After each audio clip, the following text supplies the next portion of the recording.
지난 한 주간 동안도 잘 지내셨습니까? 제 목소리가 잘 안 들리신가요?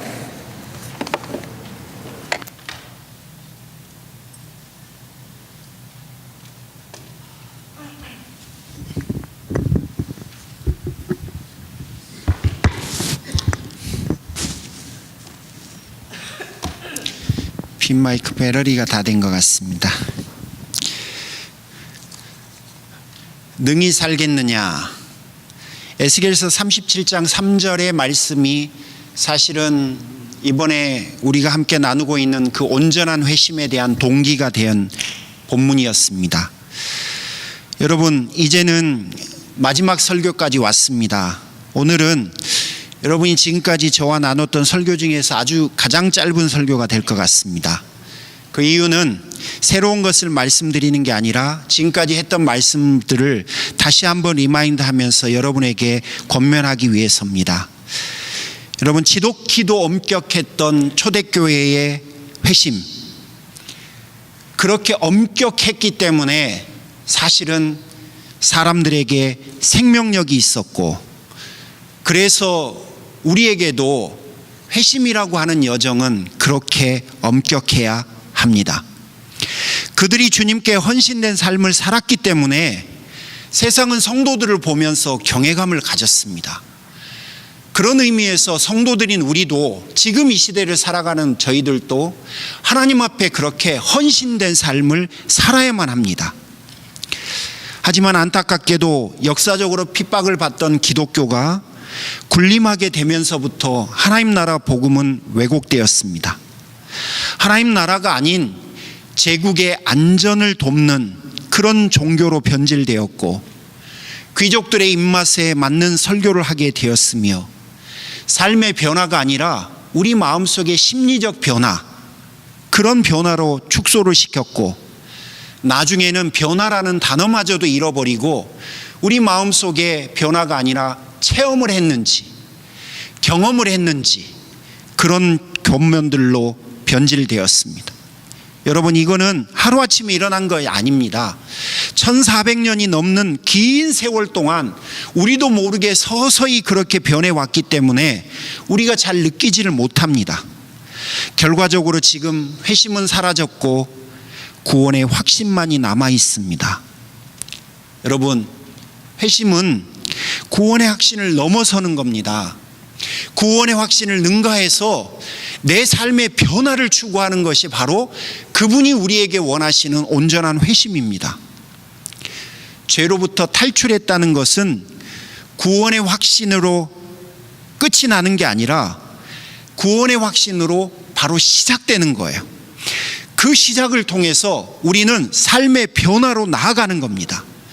그러니 우리가 구원의 확신을 갖고 우리가 죄로부터 탈출했다고 한다면 그거는 우리의 회심의 여정의 출발을 알려주는 겁니다. 다 된 게 아니라 이제는 그 은혜를 가지고 하나님 앞에 우리의 삶과 우리의 신앙을 그렇게 드려가는 겁니다. 지난 8주 동안 여러분에게 어떤 부분의 변화가 있으셨는지요? 여러분, 한번 하나님 앞에 한 번 하나하나 좀 점검해 보셨으면 좋겠습니다. 그래서 지난 8번의 설교를 여러분에게 조금씩 요약해 드리도록 하겠습니다.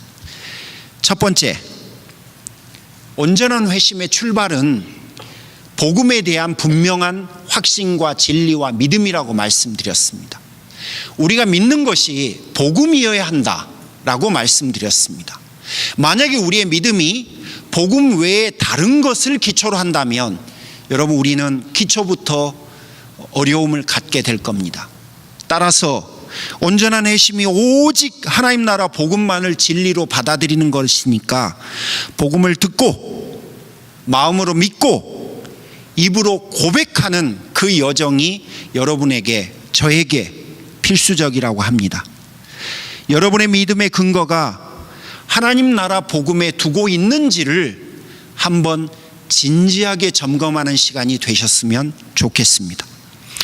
두 번째는 참회의 요소인 회개입니다. 하나님 나라 복음을 들은 우리에게 가장 적절한 반응은 사실은 회개하는 겁니다. 예수님의 첫 메시지였죠. 오늘 본문입니다. 회개하라. 하나님 나라가 가까웠다. 여러분, 회개는 절대 꾸중이 아닙니다. 책망이 아닙니다. 꾸중이나 책망과는 확연히 다릅니다. 잘못을 지적하는 것에 대해서는 동일합니다. 잘못한 것을 말하는 것은 꾸중이나 책망이나 회개나 똑같지요. 하지만요, 꾸중이나 책망은 책임을 우리더러 지라고 하는 건데요, 회개는 우리의 잘못을 말한 후에 그분의 은혜를, 그분의 놀라운 은혜를, 사해주는 은혜를, 모든 것을 없애주는 그 은혜를 우리더러 입으라는 초대입니다. 그러므로 회개를 여러분 꾸중이나 혹은 그분의 책망으로 이해하지 마십시오. 따라서 회개하라는 메시지가 혹시 하나님으로부터 여러분에게 임하면 여러분, 그거는 하나님이 우리를 위해서 복 주실 것이 있다는 이야기입니다. 그런 의미에서 우리는 굳이 그분 앞에서 변명할 필요 없이 그분의 은혜를 입으면 됩니다. 고백하면 됩니다. 여러분, 우리가 아는 바대로 하나님은 꺼져가는 등불도 꺼버리시는 분이 아닙니다. 꺼져가는 등불이 있으면 그 꺼져가는 등불을 다시 우리를 위해서 붙여주시는 분이십니다. 갈대가 상에 있으면요, 그거 아무짝에도 쓸모없습니다. 그럼에도 불구하고 하나님 그분은 상한 갈대도 절대 꺾지 않으십니다. 우리를 향한 그분의 사랑은 이처럼 푸근하고 광대합니다. 우리 인생을 향한 그분의 섭리와 계획은 여러분 각자에게 맞추어서 잘 디자인되어 있습니다.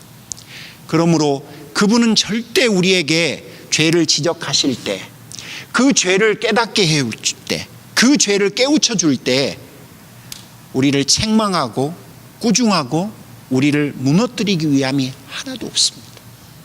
오히려 그것들을 통해서 우리를 다시 회복시키고 새롭게 하실 놀라운 은혜로 초대하는 겁니다. 그러므로 사랑하는 성도 여러분, 혹시 성령님께서 여러분의 죄를 생각나게 하면 그때는 변명하지 말고 그분에게 고백하시면 좋겠어요.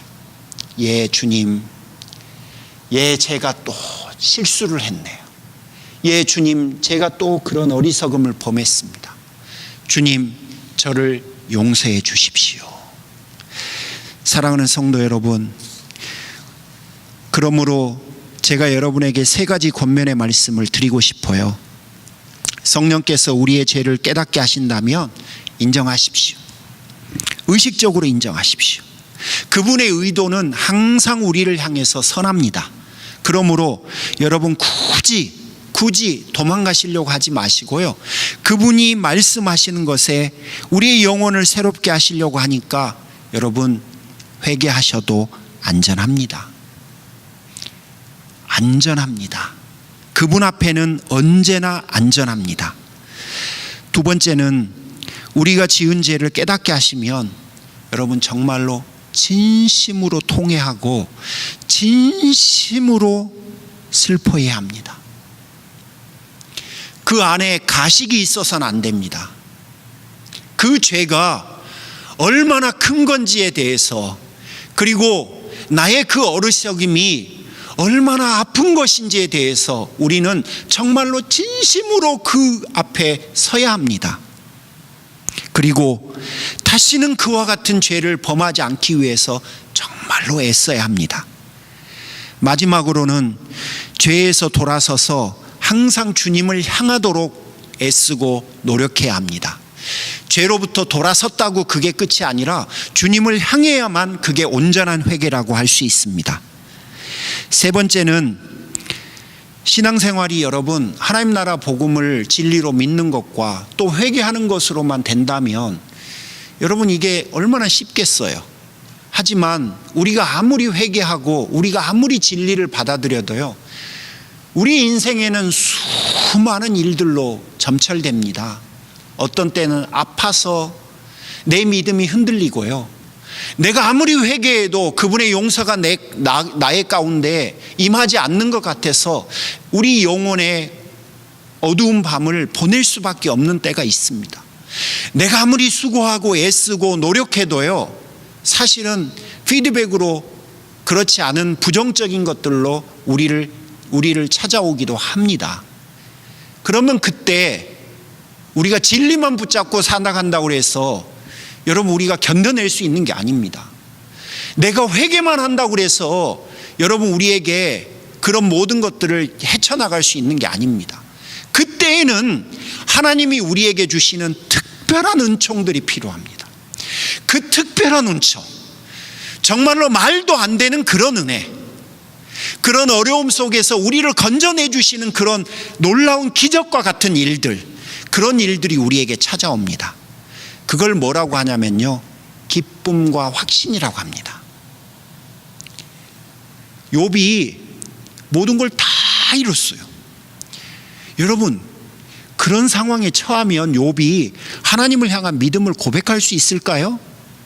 자녀들, 재산, 심지어 그토록 사랑했던 아내마저도 남편을 향해서 하나님을 저주하고 차라리 죽어버려라, 그렇게 살아서 뭐하냐, 이런 조언을 하고, 친구들은 끊임없이 공격해요. 너한테 죄가 많아서야. 아니야, 나는 하나님 앞에 죄 짓지 않기 위해서 애썼어.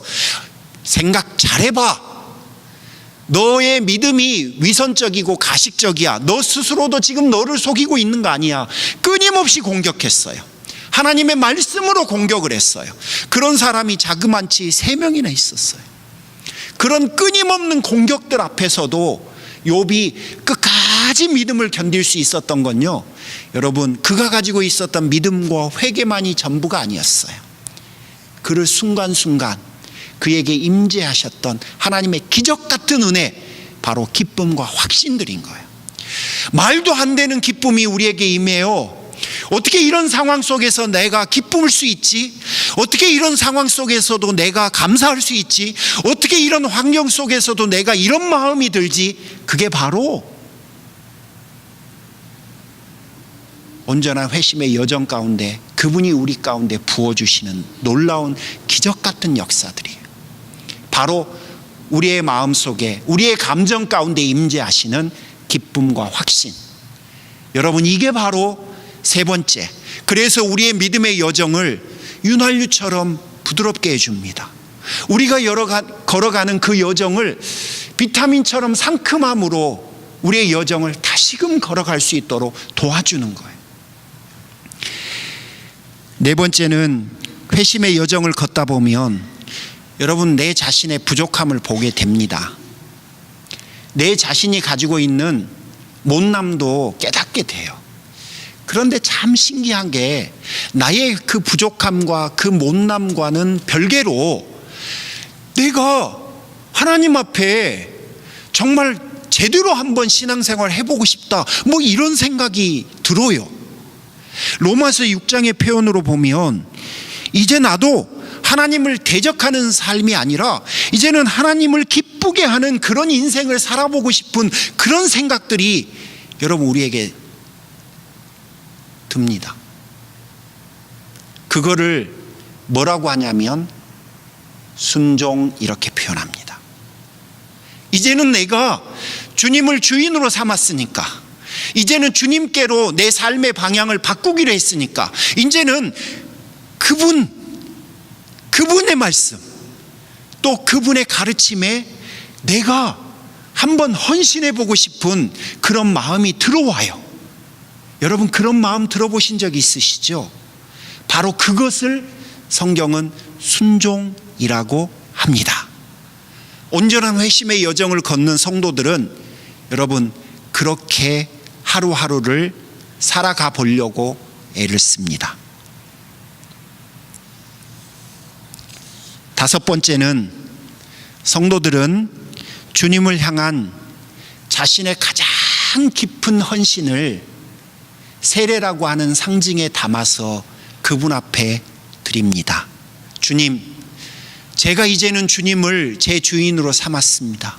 주님, 제가 이제 주님 앞에 그런 주님과의 그 관계에 헌신하는 삶을 제가 살기 위해서 노력하겠습니다 라고 하면서 상징이지만 그 상징 이상의 의미를 담아서 그분 앞에 세례를 받습니다.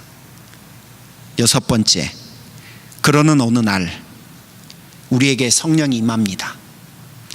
이 모든 여정을 그분 앞에 진솔하게, 부족함에도 불구하고 진솔하게 한 걸음 한 걸음 걸어가다 보면 나도 모르게 놀라운 능력이 임재합니다. 그분은 우리에게 임하셔서 우리가 회심하고 구원받은 당신의 자녀라고 하는 증거가 되어 주십니다.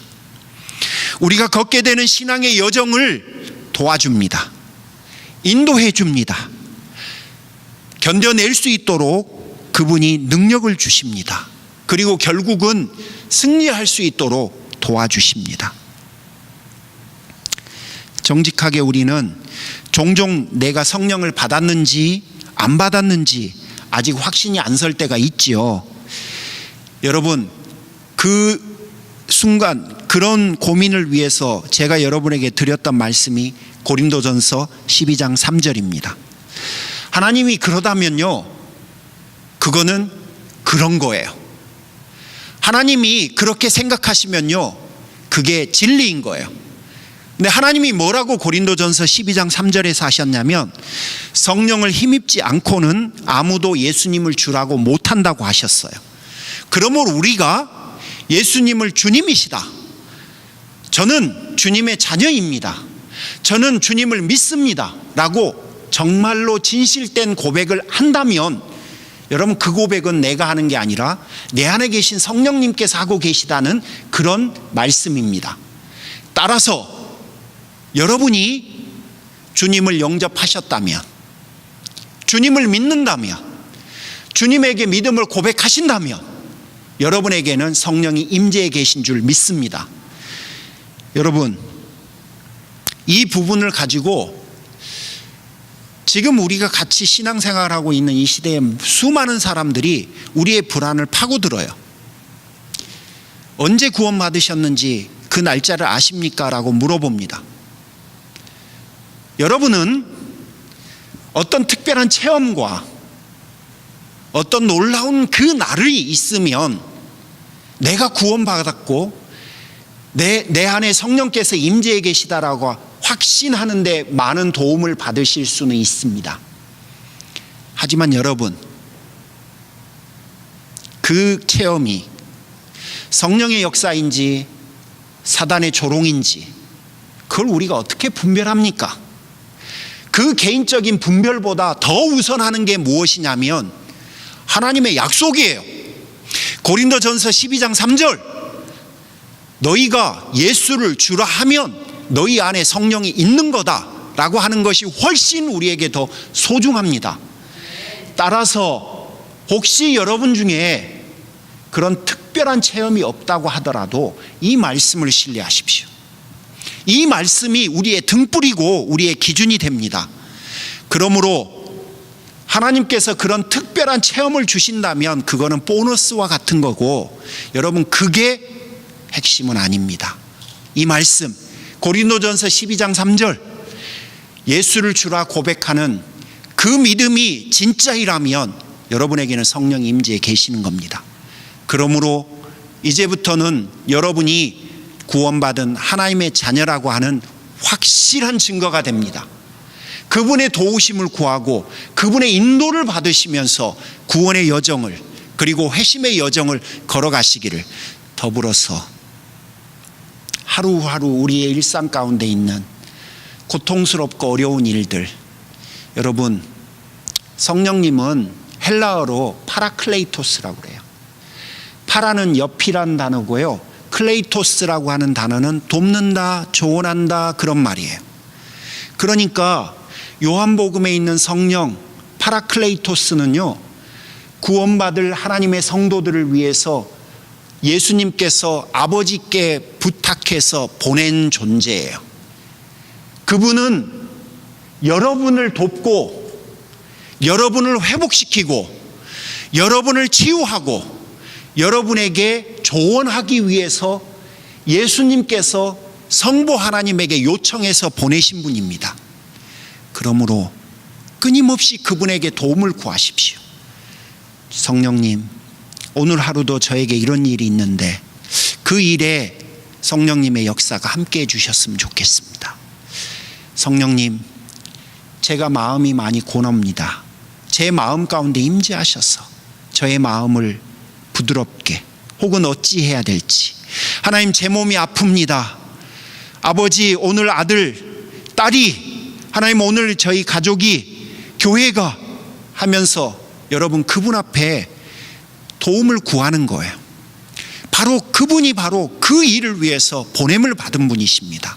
그리고 여러분에게 임재해 계시는 분이십니다.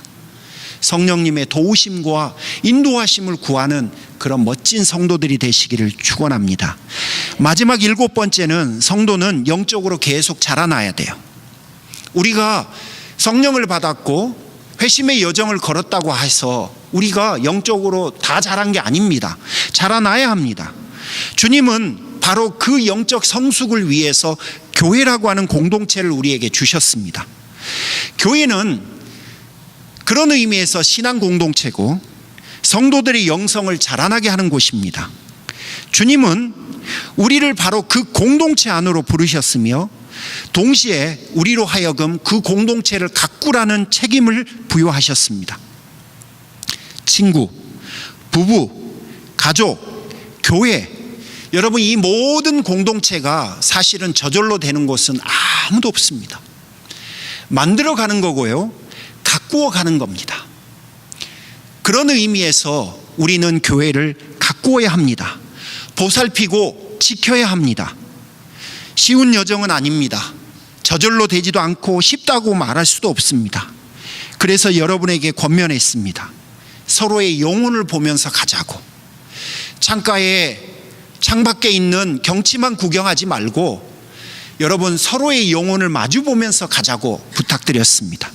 더불어서 함께 지켜가자고 여러분에게 요청드렸습니다. 설교를 마무리하고 싶습니다. 사랑하는 성도 여러분, 이와 같은 변화의 여정을 걸어가는 복된 성도들이 되시기를 주님의 이름으로 축복합니다. 여러분이 지금 품으시는 그 작은 마음이 혹은 작은 시도가 큰 변화의 초석이 될 거라고 믿습니다. 어찌되었든 우리는 변화되어져 가야 합니다. 이렇게 7개의 영역을 우리 마음속에 놓고 우리는 날마다 그것들 가운데 마음을 들이고 또 기도하고 헌신하고 또 그렇게 애쓰면서 우리는 변화되어 가야만 합니다. 계속 변화를 위한 회심의 여정을 걷는 성도들이 바로 주님의 복을 받고 있는 그런 멋진 성도들인 겁니다. 사랑하는 성도 여러분, 여러분은 정말로 변화되어 가고 계십니까? 변화되어 가시기를 주님의 이름으로 축복합니다. 기도하겠습니다.